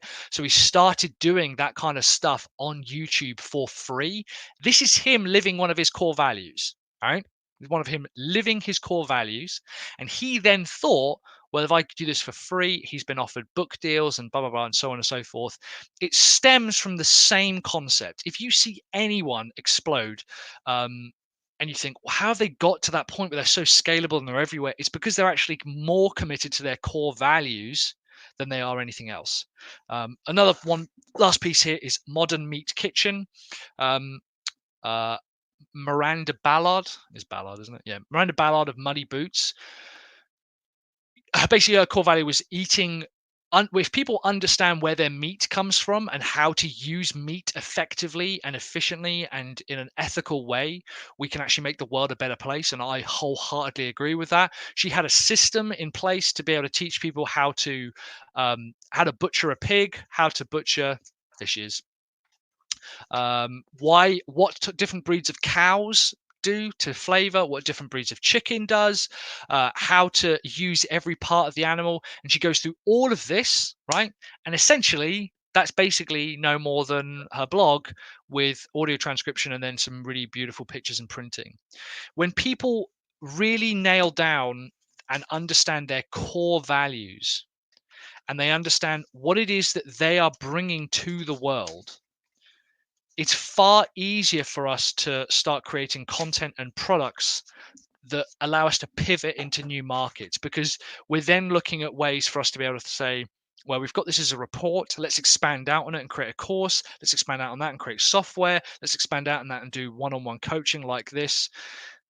All of this is because people have focused on their core values to start with and then followed this very basic product tutorial that I've got here.